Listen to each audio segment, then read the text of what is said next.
Siz әйтәсез гаиләдә тел дибейме? Безнең дә ике балабыз үсеп килә. Без дә өйдә татарча гына сөйләшәбез, чөнки ирем дә үзем дә урысча кешеләре. Әмма ләкин менә бер әйбер бар. Безнең улыбыз, олы улыбыз йөрде татар бакчасына. Яның фикерләве татарча, ә кызыбыз йөрде урыс бакчасына. Булмады татар бакчасы, мөмкинлек булмады йөртергә. Аның фикерләве русча. Гәрчә без өйдә бер сыңар авыз русча сүз сөйләшмәсәк тә, ул хәтта курчаклары белән дә русча гына уйный. Менә сез Нурихан абыйга афәрин, ничек өйрәтә алгандыр мин белмим. Рүзиләнең, мин дә Мөхәммәд абыйның китапларын шул кадәр яратып, күңелемнең иң төшенке вакытларында аның китапларын алып укыйдым. Әмма ул китапларда минем балаларым тәм тапмыйлар. Буларны таныштыру өчен мин ул китапларны өйдә 18 яшьлек улыма үзем кычкырып укыйм. Шунсыз аларны белән таныштырып булмый. Алар татарча тәм тапмыйлар. Гәрчә сөйләшсәләр дә, менә улым сөйләшү генә түгел татарча фикерләсә, һәм алар татар мәктәпләрендә укыйлар. Мин аларны Казанның 2нче шуннан 2нче шуна йөртәм татарча укысыннар дип, иртәнге саат 6-да уятып. Ну, менә мөхит булмагач, бүтәннәр мөхит булмагач, һәм янындагы балалар русча сөйләшкәчме, ул балалар татарча белсәләр дә русча сөйләшәләр.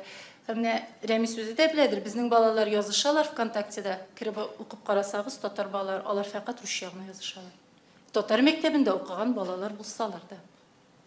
Белмим, безгә ничек җиңәргә. Менә үзебез өйдә татарча сөйләшсәк тә, татар мәдәниятында тәрбияләсәк тә ул балаларны, татар театрларына йөртсәк тә, өй тулы татар китабы булса да, үзем ул китапларны кычкырып укысам да, балалардан татарча фикерле торган үстереп булмый. Мөхит юк, чөнки һәм алар беләләр, бу синең татар телең белән ерак итеп булмый дип. Хәзерге вакытта фикерләрегезне әйтсәгез иде, менә моңа карата. Сез менә үзара сөйләшәсезме татарча? Яшьтәшләрегез белән? Мин ешрак татарча сөйләшәм, рус телендә сөйләшүгә караганда.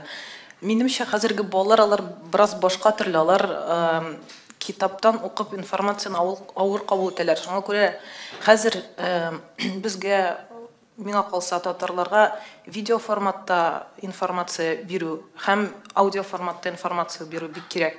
Шул ук аудио китаплар яздырулар бик әһәмиятле. Мәсәлән, хәзер мин үзем дә инде текстан укып түгел, ә күбрәк аудио язмалар аша әсәрләр белән танышам. Инде Аллага шөкер, менә татар телендә дә әкренләп аудио әсәрләр барлыкка килә башлады. Аларны Азатлык сайтында, шулай контакт табырга була.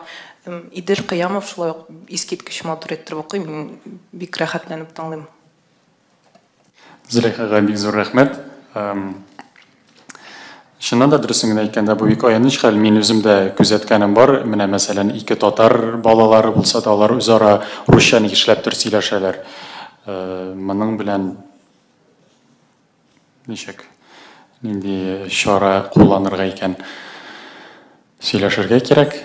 Күбрәк балалар белән татарча мөхитне булдырырга кирәк, әлбәттә. Татарча фильмнар күрсәтергәдер бәлки. Барыбер хәзер бит менә кешеләр үзенең нигезенә кайталар һәм кешеләр шәҗәрәләр ясата. Бәлки алар вакыт узгач аңларлар ул татар теле аларның туган тел икәнен, чөнки без бит мәсәлән шәхсән без менә мин үзем әйтәм, информацияны кабул иткәндә дә барыбер татарча анализлап, татарча фикер йөртәбез. Һәм татар теле ул югалмас дип уйлыйм, барыбер кешеләрдә, хәзерге буын яшьләрдә ихтыяҗ туыр кайчанда булса да үз телен өйрәнергә һәм үз телендә фикер йөртергә. Сез яшьтәшләрегез белән кайсы телдә сөйләшәсез? Мин бөтен яшьтәшләрем белән, үземнең бер туган абыйларым белән дә, двоюродныйлар белән дә, алар белән без бер яшьтә татарча сөйләшәбез, өйдә дә татарча, урамда да мин эштә коллегаларым белән дә татарча сөйләшәм, укыган уку йортында да татарча сөйләшәбез. Хәтта ки кибетләргә кергәндә дә, кафеларда булганда да мин официанткаларның или официантларның бейджларына карыйм, исеме татар булса, татарча дәшәм аларга. Хәтта менә Макдоналдска да килгәндә, автоматка дип әйтик, татарча исемләсәм, миңа татарча җавап бирсәләр, мин татарча заказымны бирәм. Рус кешесенә дә әйтергә була, бар аңлыйлар үзләренә кирәк. Татарстанда менә безнең рус дуслары да бар, менә сез проектларыгыз турында да сөйләгез дип әйткән идегез. Күптән түгел Кире дигән фильм төшердек без. Илсияр Дамаскин, Рөстәм Рашитов дигән режиссерлар белән шунда да безнең группаның 50% руслар иде һәм менә ул фильм төшерү дәверендә 12-16 көн эчендә без үзара татарчада сөйләштек. Алар да кайбер сүзләрне аңлый башлады. Шуңа күрә Татарстан бит ул дуслык җире дип әйтик, монда без барыбыз да тату яшибез һәм үзара нинди генә милләт кешесе булмасын, барбер ни уртак тел таба беләбез. Әйтәсем килә тагын истәп менә бик аяныч чынында менә татар кешеләре үзара сөйләшмәве. Миңа калса бу ниндидер Татарстан артык стабиль булып торган субъект дип сөйләр бит инде. Монда кимсетү юк татар халкына, урыс халкыннан юк иде менә хәзерге соңгы вакытны исәпкә алмаганда. Шул стабиль яшәгәнгә күрә кадер югалган. Миңа калса, менә татар теленең кадерен аңлап бетермиләр бөтен кешеләр. Менә без урыс шәһәрендә яшәгәнгә күрә кимсетү дә бар, чит кеше булып яшәдек. Шуңа күрә һәрбер татар сүзен ишетү, татар кешесен күрү ул зур шатлык була диде. Монда инде Казанда телисең сөйләшәсең, телисең сөйләшмисең дигән кебек шундый принцип буенча күп кеше яши, миңа калса менә. Шуннан килгән проблема дип беләм. Чыннан да шулай, ләкин без моны бераз гына үзгәртә алабыз. Бары тик балаларыбызга безнең альтернатив сәнгатебез барлыгын аңлатырга кирәк. Мәсәлән, минем танышларым арасында да Себердән килеп, әти-әниләре белән русча сөйләшүче ниләр, егетләр монда килеп, татарча сөйләшергә өйрәнеп, теге КФУдагы курсларга йөреп, мәчетләргә йөреп, татарча сөйләшергә өйрәнеп, татар сәнгатенә өлеш кертүчеләр дә бар хәтта. Һәм әгәр дә без менә шул ук ями музык шөгыльләнгән эшне күрсәтсәк балаларга бәлки, алар бит чыннан да искиткеч музыка ясыйлар. Яки шул ук Нурбәк Батулла ясаган теге спектакльләрне күрсәтсәк, без менә ничек эш ялабыз дигән балаларга шундый күрсәтсәк, шундый мәдәниятне, шундый сәнгатьне, ул аларны да кызыксындырыр иде. Бәлки ниндидер чит илләргә чыгарып карарга буларны. Безнең бит инде ничек эшли система. Монда Россиядә ничектер дәүләт манипуляциясе аркасында күтәрелә, яки чит илгә барып анда танылу, аладан соң кире Рәсәйгә кайтып, инде ул монда танылган кеше була. Бәлки шундый система белән эшләп караргадыр. Зөләйха менә чит илгә чыгарып карарга диде. 2012 елны Япониядә мин булганда, бер япон егете белән таныштым. Сез аны барыгыз да беләсездер, Юта Хишияма дигән ул егет татар телен өйрәнә иде. Менә күз алдына китерегез, Япониядә татар егете чиста канлы япон кешесе белән татарча сөйләшеп йөрдем. Менә үзебезнекеләр, менә татарлар татар телен өйрәнәсе килмәсәләр дә, белмәсәләр дә, нишләптер татар теленә чит илләрдә яшәүчеләр ихтыяҗ бирәләр, татар телен өйрәнәләр. Бу миңа калса нәрсәнедер аңлата. Шуңа күрә Зөләйха белән килешәм, менә бәлки чит илләр белән алмашып, теге обмен опытым диләр, шундый практикалар ясап караргадыр тел өйрәнү буенча. Мәсәлән, бит менә ниндидер татар егетенә дә кызык булыр иде япон телен өйрәнергә, шулай ук япон кешесенә дә бәлки татар телен һәм аларын чиктер. Япониядә гына түгел бит, бөтен дөньяда бар, Америкада, Австралиядә, Лондонда, бөтен җирдә, Финляндиядә, бөтен җирдә татар телен өйрәнүче кешеләр бар. Бәлки чыннан да ничектер аларны аралаштырып, менә аларга кирәк булгач, сезгә дә кирәк булырга мөмкин дип, шул рәвешле татар телен популярлаштырып буладыр. Рәхмәт, рәхим итегез. Менә соннарда сөйләшеп карыйк әле безнең яңа татар интеллигенциясе сез күпме? Менә мин җилкән сүзләрне язганда 15 мең татар интеллигенциясе бар дип яздым инде. Яңа буын татар интеллигенциясе сез күпме һәм сез кайларда аралашасыз һәм алар нинди бүгенге яңа татар интеллигенциясе? Идел. Бик авыр сорау бирдегез.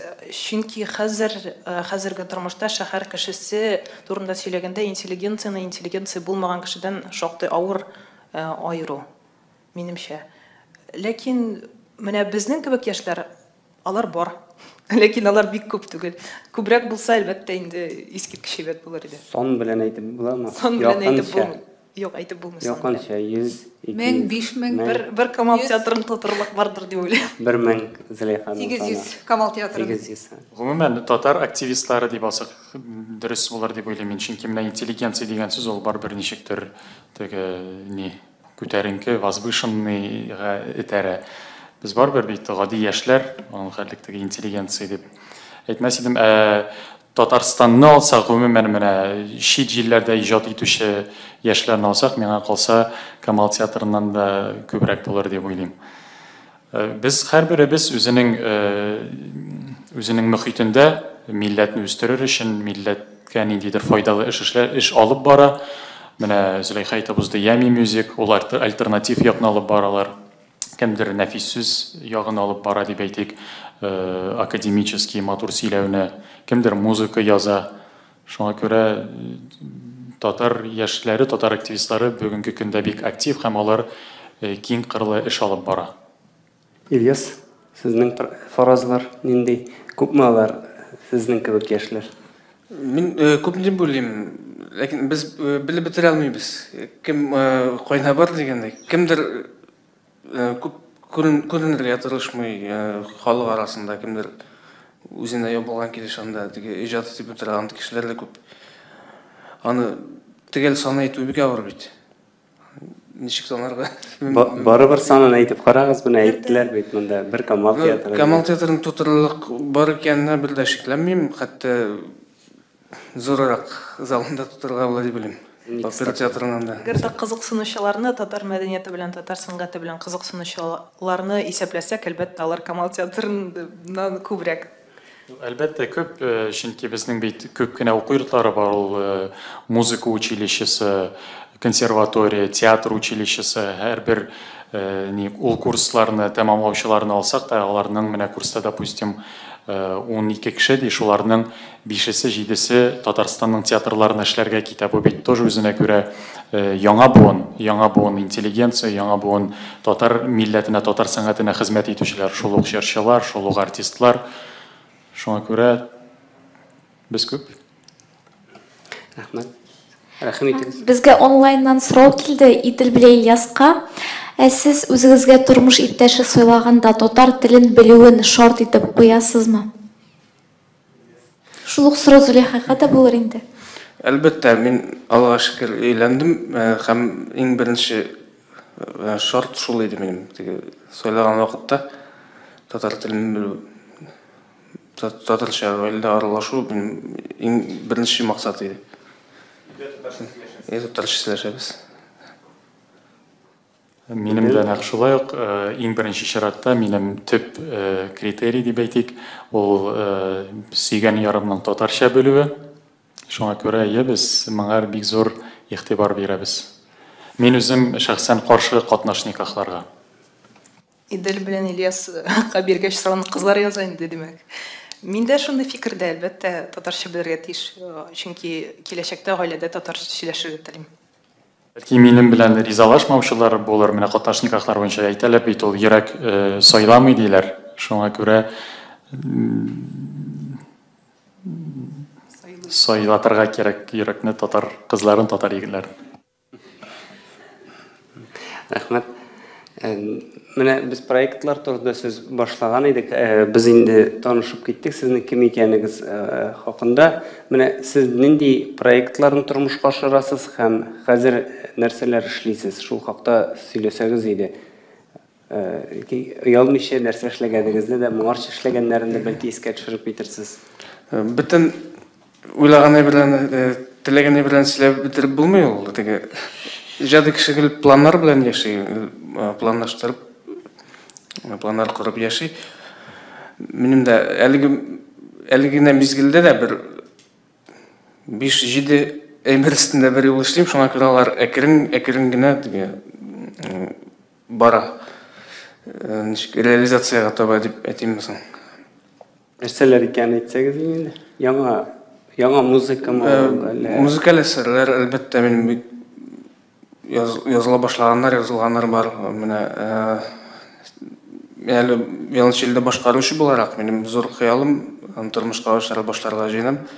Ул татар композиторларының виолончель үшін жазылған әсерлерінің антологиясын яздыру. Мына мен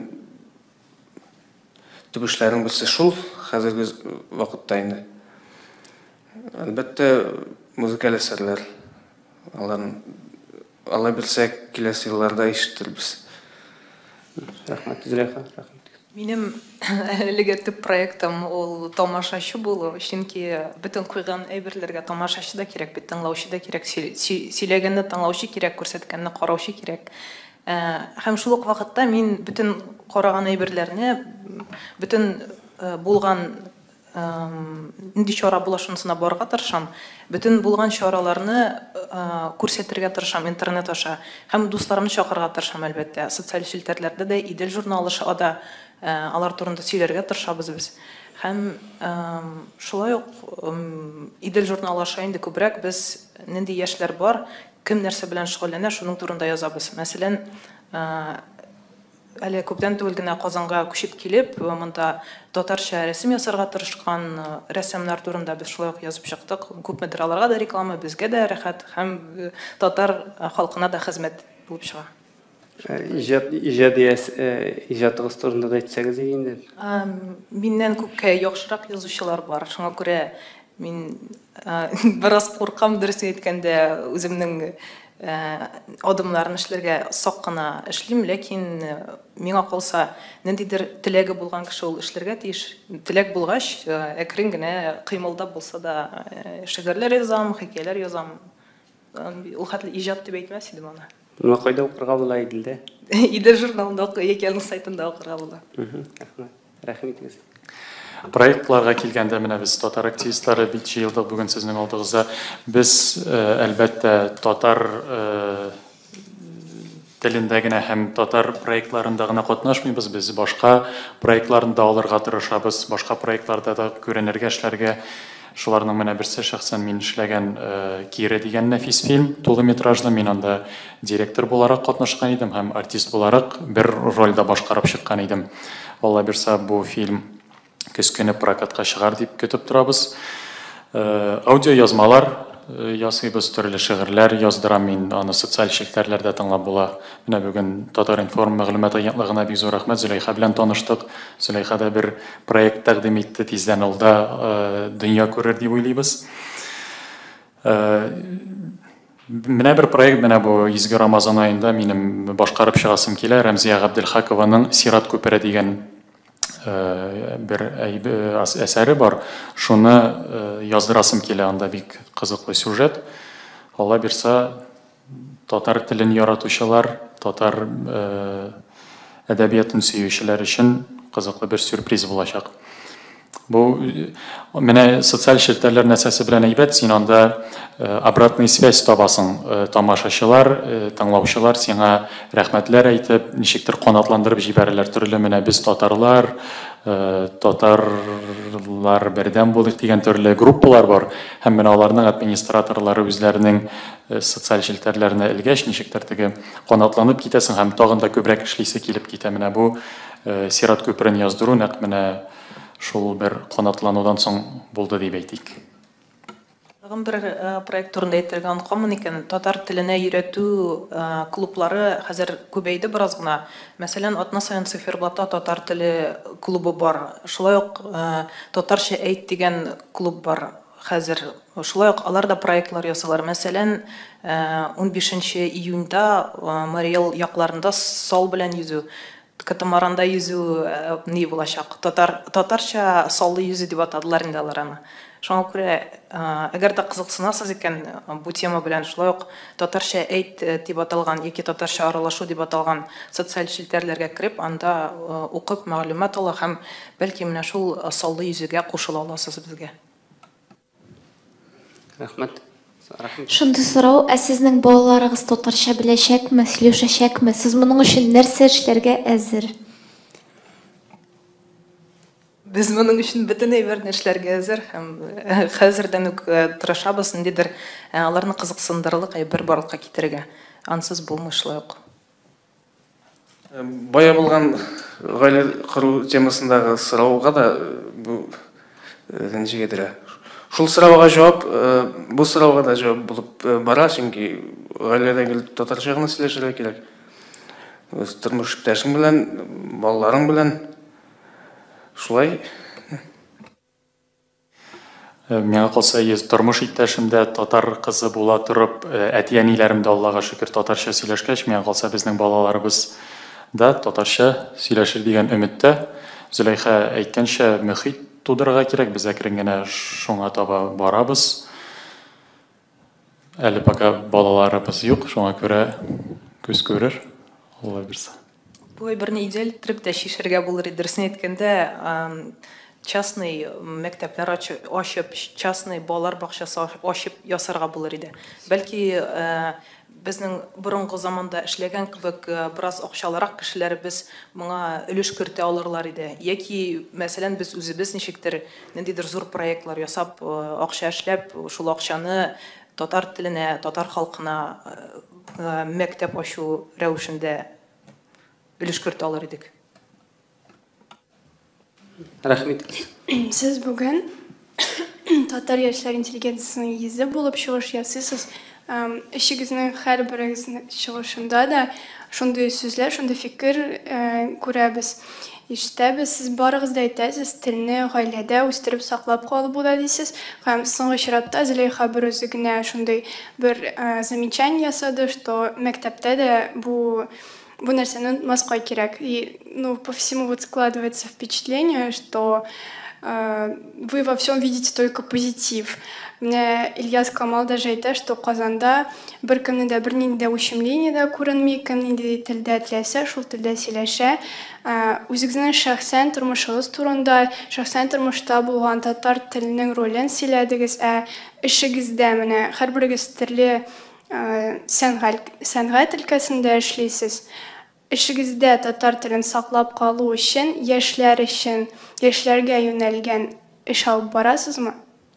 Әйтсәм булам, мин гаилә турында сөйләгәндә, белем бирү учреждениеләре турында әле сүз юк иде. Әле аларның әһәмияте турында әйтмәдек.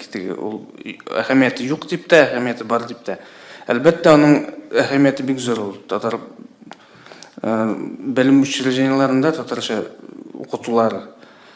Аңа бер дә каршы әйткән сүз булмаган иде әле. Эш урында дигәндә, безнең татар дәүләт филармониясендә без татар композиторлар әсәрләреннән программалар куябыз, татар шигырьләрен башкаруларында музыкаль әдәби кичәләр. Бу юнәлештә эш бара дип düşünәм. Татарча мөхит бармы? Сез ничек күрисез? Шәһәрдә. Шәһәрдә менә кызганча каршы күп җирдә теге халык буталган, татарлар да, урыслар да бергә йөри. Әмма менә бездә эштә мәсәлән, андый аялып тору юк, анда урыс кешеләре дә бар. Урыс кешеләре булганга күрә генә урыс теленә күчеп тормыйбыз, аралашып. Алар да аңлый башлый, алар да кушыла әңгәмәгә. Шулай теге ничек әйтергә, бөтен яклап инде тырышабыз. Татар телен кулланырга, аралашырга татар телендә. Зөләйха. Татарча мөхит бар, ләкин ул бик популяр түгел. Без аны популярлаштырырга тиешбез. Хәзер шәһәрдән башлап авылларга таба татар альтернатив сәнгате турында без сөйләргә тиешбез. Чөнки ул бөтен менә татар тусовкасы шунда тупланган. Менә проблемаларга килгәндә, әлбәттә, алар чиктән ашкан, алар бик каты борчылар безне. Ләкин без хәзер мөмкинлекләрдән чыгып эш итәргә тиешбез. Мәктәптә татар телен юкка чыгару ул зур фаҗига, ул котышкыч татар халкы өчен, ул томырларын кисү кебек. Ләкин хәзерге позициядә без бер нәрсә дә эшли алмыйбыз. Безнең сәяси яктан көчебез юк. Ләкин сез бит киләчәк. Без шуңа күрә нәрсә эшли алабыз, шуны эшлибез. Сіз татар интеллигенциясына езі һәм татар яшьләре сезгә карап, алар тоже шулай дип әйтәләр. Без бер нәрсә эшләмибез, безнең бер нинди көчебез дә юк.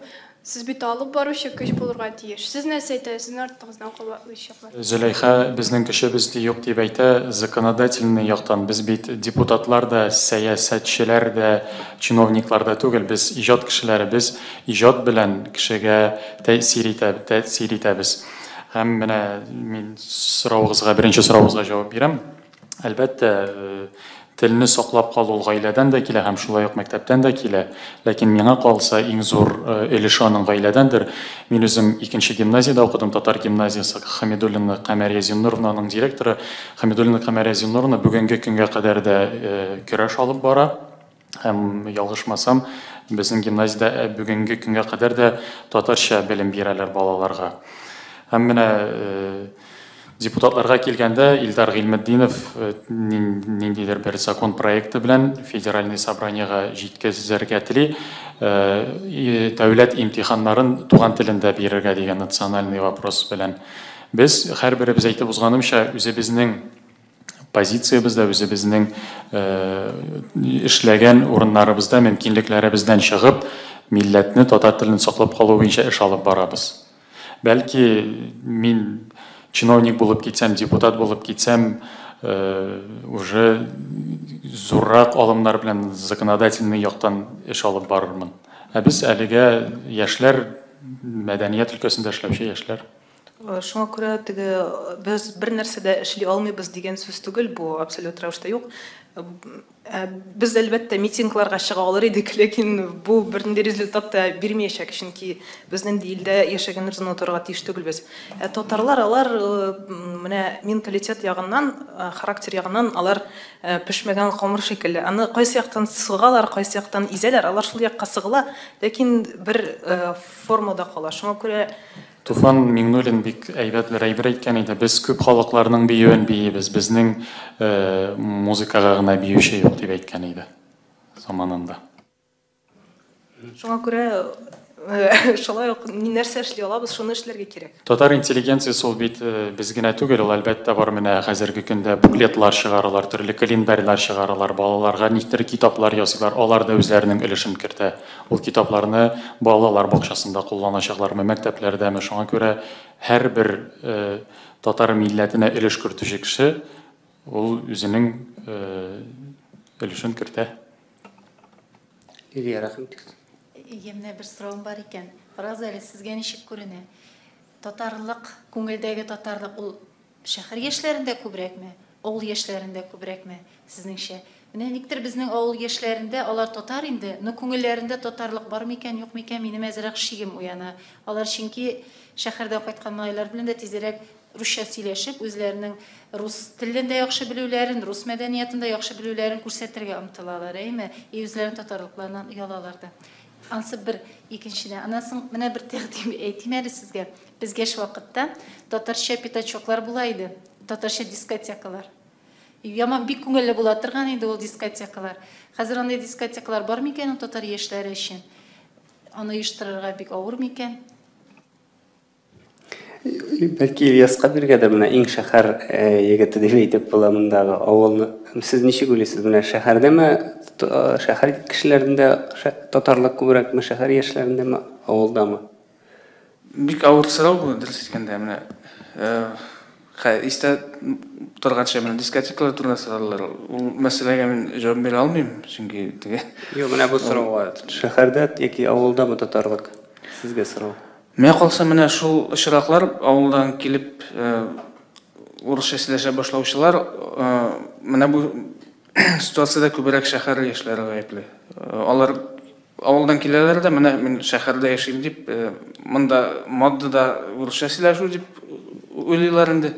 Шулай итеп алар тартыла башлыйлар шәһәрдәге яшьләргә. Менә шәһәр яшьләрендә татарлык күбрәк дип саныйсыз? Юк, алай дип санамыйм. Авыл яшьләрендә татарлык ул канда булырга тиеш, булай да. Алар аның кадерен белми башлый. Шулай ук инде менә Казанга киләләр дә урысча сөйләшеп яшәгән яшьләргә алар белән аралашалар да инде. көрәләр теге монда модада урыс теле, бездә алар кебек булыйк әле дип. Бу әзрәк җавапсызлыктан килә инде. Калса. Рахмәт, Зөләйха. Олда да бар милләтчеләр шәһәрдә дә җитәрлек, ләкин моданың кайсы яктан кайсы якка баруын исәпкә тотсак, без шәһәрдән татарларның мәдәнияте нинди булганын авылларга таба популярлаштырырга тиеш. Безнең бит төп мәдәният шәһәрдә формалаша, төп популяр әйберләр. Шуңа күрә шәһәрдән авылга таба китәргә тиеш, миңа калса, мәдәнилек. Ул инде үзгәрде күпмедер. Һәм шәһәр мәдәнияте юк түгел бит ул. Аны менә танытырга кирәк, чыннан да. Аны авылга барып җиткәннәр бәлки шу урыслар белән бәйле булганнардыр. Менә үзебезнең чын татар шәһәр мәдәниятен авылга җиткерергә кирәк. Аларга аны танытырга. Шундый. Элек мин аны сизә идем, менә теге авылларга кайткачта авыл егетләре русча сөйләшкәннәрен. Ләкин бүгенге көндә миңа калса, менә бу шул ук интернет аркасында татар авыл егетләре, авыл кызлары татардан килгән, алар үзләренең татарлыгыннан оялмый башладылар. Ни өчен дигәндә, чөнки һәр интернет заманасы, барыбызда да Instagram бар, һәм бик күп татар вайнерлары хәзер чыкты. Алар бик күп кызыклы видеолар төшерәләр татар телендә, һәм аларның караучылар саны да күп. Һәм авыл вайнерларның күбесе, менә мин белгәннәре, авыл тормышын күрсәтәләр, авылдагы кызыклы ситуацияларны төшерәләр үзләренең видео язмаларында. Бүгенге көндә миңа калса андый проблема юктыр теге. Менә мин үзем шәһәр егете, мин үземне теге мин татар дип бер компаниядә дә нитмим, мин киресенчә армиядә дә хезмәт иткәндә килүгүк мин әйтәм татар, Казаннан танышканда. Һәм шундый бер кызыклы факт, присяга булганда, присяганы алырга дип без репетировать иткәндә дип әйтик плацта, Балтык диңгезе буе иде ул, Балтийский шәһәре, зур ниләр, тополь агачлары һәм 200-300 егет тезелеп баскан, барысы да кара формада, Россиянең төрле төбәкләреннән. Һәм мин менә шунда мылтыгымны тотып, күккә карап, уйлый идем менә үземнән аш ни теге мурашки бара иде, мин әйтә идем үземә, бу илне мин генә шулай яратам микән дип нәрсәгәдер менә мин шундый хисләргә бирелә идем. Бу барысы да әлбәттә канга салынгандыр. Менә бу миллилек, татар телен ярату, татар телен белү, татарча аралашу. Татар дискотекаларына килгәндә, мин үзем дискотекаларда йөргәнем булмады, бүгенге көндә дә йөрмим. Хәзерге көндә татар дискотекалары ул шул ук миңа калса менә концертлардыр, шул ук акция, мин татарча сөйләшәм, Ями Мюзикның төрле, Ями Мюзик лейблының артистларының төрле концертлары. Менә бүгенге көндә татар телен сөюче, татарның альтернатив сәнгатен яратучылар шунда җыеладыр күбрәк. Анда җыелмый торганнары, шулай җыела торганнары да хәзер интернетта карый бөтен менә шул ниләрне, вайннарны дип әйтик, кызыклы видеоларны. Кирәкме менә андый мәйданчыклар ачык һавада дип, мәсәлән, элеккегечә элек Казан милли мәдәни үзәгендә бар иде ул, мәсәлән, сез шуларны әйтәсезләр индеме? Яшьләр җыела һәм теге җиңел эчтәлекле татарлар җыела торган урын дип әйтегез. Ул менә миңа калса шул ук мин татарча сөйләшәм акциясы, шул ук нигә әйлән, шул ук нинең дәвамыдыр. Бик аз бит алар. Шул менә алар ешрак булса әйбәт, елга 1-2 тапкыр гына булу әз, минемчә. Хәзер мәсәлән Камал мәктәбе бар, шулай ук Калиб клубы бар иде әле күптән түгел генә. Шуңа күрә андый чаралар бар, аларны ләкин популярлаштырырга һәм дөрес итеп рекламаларга кирәк. Менә Зөләйха әйткәнчә, бәлки ниндидер меценатлар барлыкка килеп, финансирование булса, бәлки ул күбрәк булыр һәм эшләп китер ул төрле проектлар. Кызыклы. Булса дип сөйләшмәгез инде. Тормышыл шат фигыльне танымый. Булмаячак, булса да бирмәячәкләр алар инде. Менә булган, хәзер булган әйбердән чыгып оештыра кирәк. Ул Калиб бар, анда күбрәк сөйләшүгә корылган әйберләр белән яшьләрне тартып булмый. Сөйләшү түгел. Рәмис әйткәнчә, җиңел, күңел ачу, шундай уйламый торганрак, шундай әйберләр белән җәлеп итеп буладыр. Белмим. Аннан китаплар дисез, китапларда бар ул менә җиргә орлык чәчмәй генә агач үстереп булмый. Кирәк ул балаларга, мен ул менә кызык булырга тиеш ул. Менә Носовның әсәрләре, хикәяләре кебек булырга тиеш ул балаларга булса да. Бик җиңел. Инде ярты бит буе табигатьне тасвирлаган түгел. Менә Зөләйха яшь булган шагыйрьләрне дә монда бүген представлять итә дип әйтик, шуңа күрә Зөләйха Аллаһ бирсә үсеп җиткәч, поэтесса булгач, барлык сезнең искәрмәләрегезне исендә тотып, кызыклы яңа әсәрләр языр. Бәлки бу шагыйрьләрдән дә мин хәзер, конечно, шагыйрьләргә теге бакчаларына ташырга тасым килми. Бәлки бу шул нидән дә торадыр менә. Бүгенге көндә руку на пульсе тота торган шагыйрьләр кирәктер бәлки.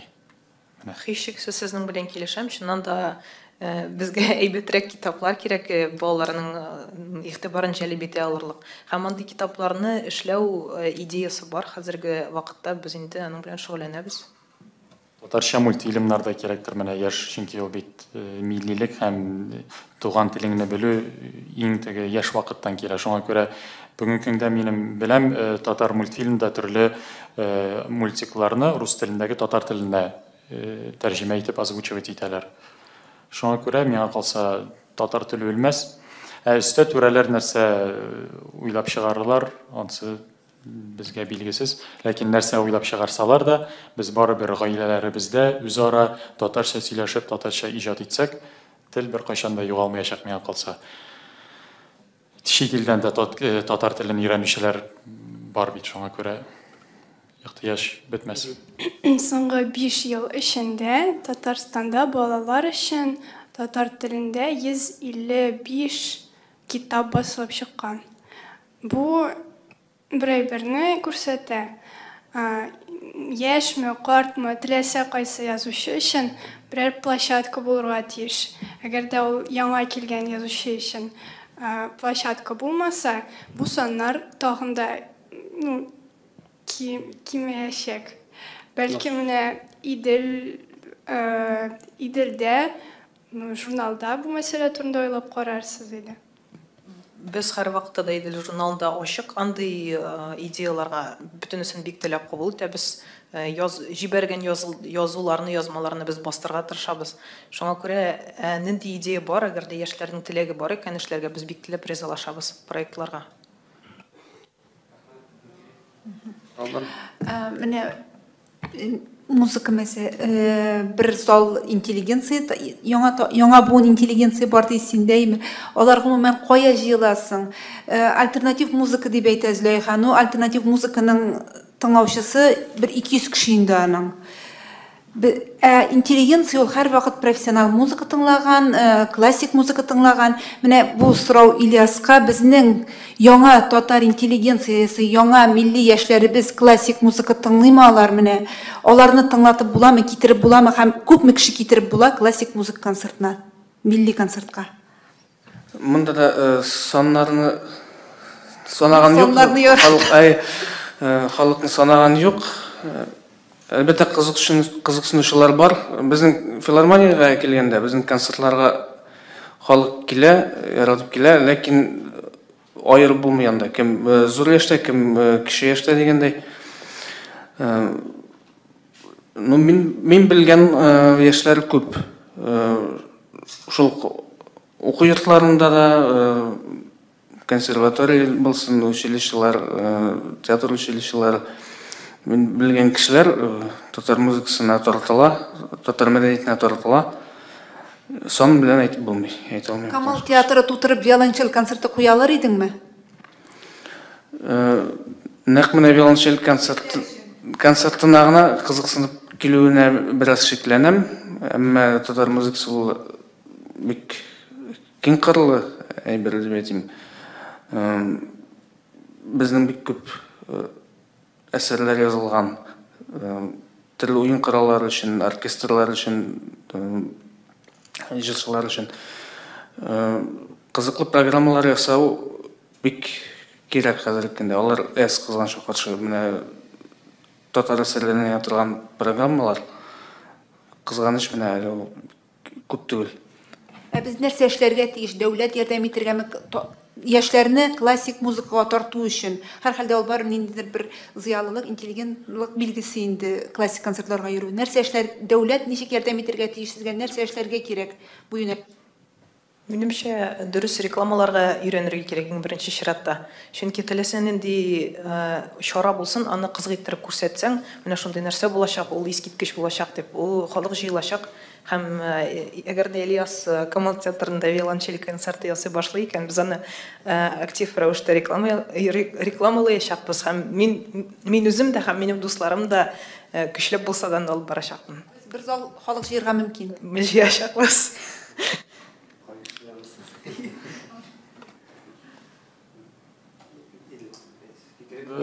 Реклама булса, әлбәттә, халык җыеп була, нинди генә чара булуга да карамастан. Менә әйттегез, дәүләт эшләргә тиеш микән дип, на вкус и цвет товарищей нет, кеше нинди музыка ярата, нәрсә тыңлый, шунда йөри бит инде күбрәк. Миңа каршы дәүләт монда мәҗбүр иттереп барып кына, син бит аны ярар бардың ди, син ул концертны карадың ди, аннары бит ул синдә барбер ничектер йөрәгеңдә, йөрәгеңнең нечкә кылларына ширетмәсә, ул сине барбер ни карыйсың да китәсең инде. Аннары син барасың эстрада артистларының концертларына. Безгә хәзерге вакытта шул элек булган диләр, менә пропаганда дигән нәрсә җитми. Пропаганда җитми, һәм махсус кешеләр кирәк, шул реклама белән шөгыльләнүчеләр, халыкны җәлеп итүчеләр инде. Менә минем ел элек үземнең шәхси концертым булды филармония сәхнәсендә. Анда да бер кеше ярдәм итеп карады, барыбер нәрсәдә җитеп бетми. Теге махсус ул кеше үзе дә чын күңелдән кызыксынырга тиеш, җәлеп итүче кеше инде. Менә мин үзем никадәр җәлеп итә алдым, шул кадәр җәлеп итеп, ярты залдан күбрәк булды инде, халык җыелды. Аның белән махсус шөгыльләнә торган кешеләр булса, миңа калса ул бик яхшы барыр иде.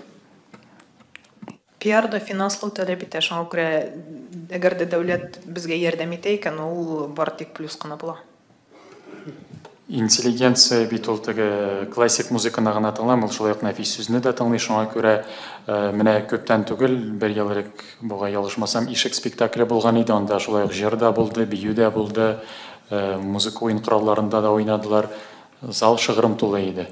Шуңа күрә матур итеп, тәмле итеп бирсәк, без ул продуктны тамашачыга, миңа калса тамашачы да зал тутырып килер, аннары әле киләсе спектакльләр кайчан булыр дип сорап та куяр әле спектакль. Ишек 2 мәртәбә булды һәм 2 юлысында да булдым. 3нче юлысы булса, 3нче мәртәбәдә бар идем, ул шуны хәтле искиткеч булды. Ишек 2 тапкыр булды, бер тапкыр угылда булды, анда да тулы зал иде, икенче тапкыр Камал театрының кече сәхнәсендә, анда да зал шыгрым тулы иде.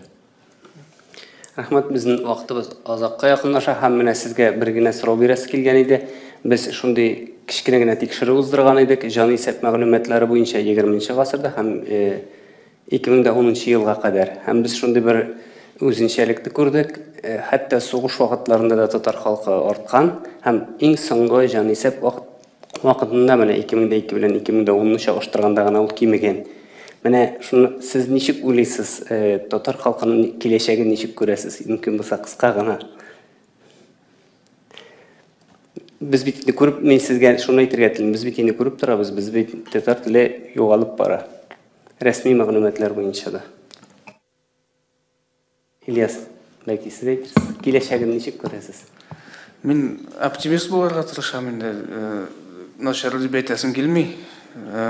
Әмма менә барысы да яхшы булачак дип кенә утырырга кирәкми. Кирәк көрәшергә, кирәк телне сакларга, телнең кадерен белергә һәм аны башка кешеләргә дә аның никадәр матур, никадәр кадерле икәнен аңлатып бирергә кирәк. Һәм шул сан кимегән дигәндә менә зур проблема тора, тагын бер менә катнашник аклар бик күп күренә, менә ул да безнең милләтнең зур проблемасы дип шутлыйм. Менә моның белән ничек көрәшергә, ул аерым бер зур темага ия инде. Рахмат, Зөләйха. Ул проблема һәр вакытта да булган. Халык тормышы бит инде ул дулкын шикелле әле күтәрелә, әле төшә. Ләкин менә шулай әлбәттә проблемалар чиктән ашкан котышкыч күп, ләкин без бетәбез, татарлар үлә, тиздән юкка чыгачакбыз дип утырудан мәгънә юк. Мөмкинлекләрдән чыгып эшләргә кирәк, нәрсә эшли алабыз, шуны эшләргә кирәк. Рәкаил Зәйдулланың татар булып калыйк дигән шигыре менә мондый сүзләр белән бетә. Беләзекне бугау кысса кысты, без барыбер бирелмичә калдык, татар булып калдык егетләр дигән. Шуңа күрә нәрсә булса да, нинди перипетиялар булса да, миңа калса мин дә оптимист булам, тел югалмаячак. Шулай ук без өйдә татарча сөйләшсәк, дусларыбыз белән сөйләшсәк тә, ул барыбер үзара сакланып калачак һәм киләсе буынга да барыбер барып җитәчәк. Шул ук мәгълүмат чаралары аша, шагыйрьләр, язучылар аша, ниндидер бүгенге көндә интернет аша. Рахмат, барыгызга да. Сезгә дә зур рахмат килгәнегезгә. Бик зур рәхмәт. Рәхмәт.